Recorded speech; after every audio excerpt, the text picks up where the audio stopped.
எல்லாரும் எப்படி இருக்கிறீங்க? இந்த பதிவு யாருக்குன்னு சொன்னால், ஏகேடி என்று அழைக்கப்படக்கூடிய அனுரகுமார திசாநாயக ஜனாதிபதி அவர்களுக்கு நன்றி சொல்லும் முகமாக அமையக்கூடும். உண்மைக்குமே ஏகேடி அவர்கள் மிகவும் சிறப்பான ஒரு சம்பவத்தை தாங்க செஞ்சுட்டு இருக்கிறாரு. இலங்கையின் வரலாற்றிலேயே முதல் முறையாக ஒரு ஜனாதிபதி எம்முடைய மலையகத்துக்கு எம்முடைய மலையக மக்களின் குரலை கேட்டு அவர்களை நேரில் பார்த்து சென்றது உண்மைக்குமே வரலாற்றில் மறக்க முடியாத சம்பவங்க. பல ஆண்டு காலமாக புறக்கணிக்கப்பட்ட மக்களாக நாங்கள் இருக்கக்கூடிய அந்த காலகட்டத்தில் ஒரு நாட்டின் ஜனாதிபதி எங்களையும் மனிதர்களாக மதித்து எங்களுடைய குரல்களை கேட்டு சென்றது வரலாற்றில் மறக்க முடியாத சம்பவம். ஸோ அந்த வகையில் அவர்களுடைய வருகைக்கும் இந்த அக்கறைக்கும் மலையக மக்கள் சார்பாக என்னுடைய மனமார்ந்த நன்றிகளை தெரிவித்துக் கொள்கின்றேன்.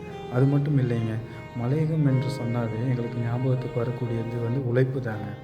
ஆனால் இந்த நாள் இன்றைய நாள் ஒரு நாட்டின் ஜனாதிபதி மலையகத்துக்கு மலையக மக்களோடு கதைச்சி அவர்களை நேரில் சந்தித்து சென்ற நாள் தான் எங்களுக்கு ஞாபகத்துக்கு வரக்கூடியதாக இருக்கும். ஸோ அந்த வகையில் மீண்டும் ஒரு முறை எங்களுடைய ஏகேடி அவர்களுக்கு மலையக மக்கள் சார்பாக மனமார்ந்த நன்றிகளை தெரிவித்துக் கொள்கின்றேன். மென்மேலும் உங்களுடைய சேவை தொடர வேண்டும் என்று எல்லாம் வல்ல இறைவனை பிரார்த்தனை செய்து கொள்கின்றேன்.